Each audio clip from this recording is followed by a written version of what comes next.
Jane Howard, who's a spokesperson for the World Food Programme. She joins me now live from London. Jane, good to have you with us. So we know it is one of the United Nations Sustainable Development Goals to achieve an end to global hunger and malnutrition. Do we have a chance of meeting that goal by 2030? Well, if you'd asked me that question 6 years ago, I would have said, yeah, we're making steady progress. And I'm afraid things have gone into reverse. And the answer right now, the way things look, is no. Mostly because of the level of conflict in the world, where people are displaced, running from their homes, can't look after their own farms or feed themselves.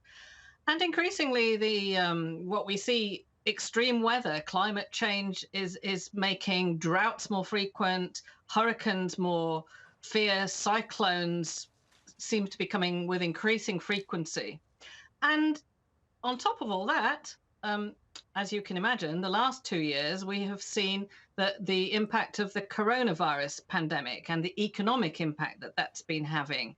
Actually, the impact is not even clear, but that we're saying it could be as many as up to 161 million people have been added on to the numbers in the last couple of years, since 2019, when this survey was last done. I mean, some of those figures are incredibly sobering, aren't they? And the situation is clearly worse in certain parts of the world. I was reading that in Africa, something like 21% of the population across the continent is suffering malnutrition. Yes, we're most worried about those areas of sub-Saharan Africa where there was actually, a doubling in the number of those, the undernourished prevalence. And as you say, it's 21%. That's an incredible number. And the sort of severity of the problem is clearly worse there. But I think it surprises quite a lot of people to know that in terms of absolute numbers of hungry people, around half are in Asia. So the numbers are, really bad throughout the world, but it's just the severity which is particularly critical in Africa. And I know there's a lot of work being done in terms of more efficient food production systems, greater food sustainability to withstand climate changes. Are these kind of changes, are they progressing fast enough? How much difference are they making? I think you're making a really good point there, because I think we've got some really good ideas of what we can do at the World Food Programme. We have some fascinating projects to help build people's resilience. But the issue is to scale them up and to convince people to invest in them.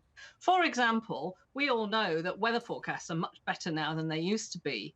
And a lot of these disasters, droughts and floods, are actually entirely predictable. And an example from Bangladesh last year, the World Food Programme enrolled a group of people, farmers and people, in a sort of it was called a forecast-based financing scheme, which meant that when we knew the weather forecast was definitely going to mean floods, we gave people about $50 each 4 days ahead of the floods.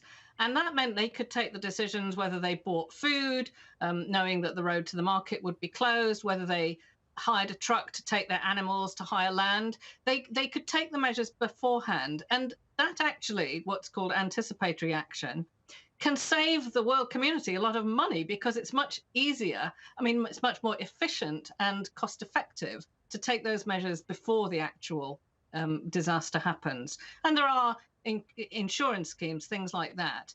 But on the whole, it's quite difficult to mobilize the funding for something that hasn't actually happened. Jane, thank you very much indeed for speaking with us. Good to get your thoughts there. Jane Howard there from the World Food Programme.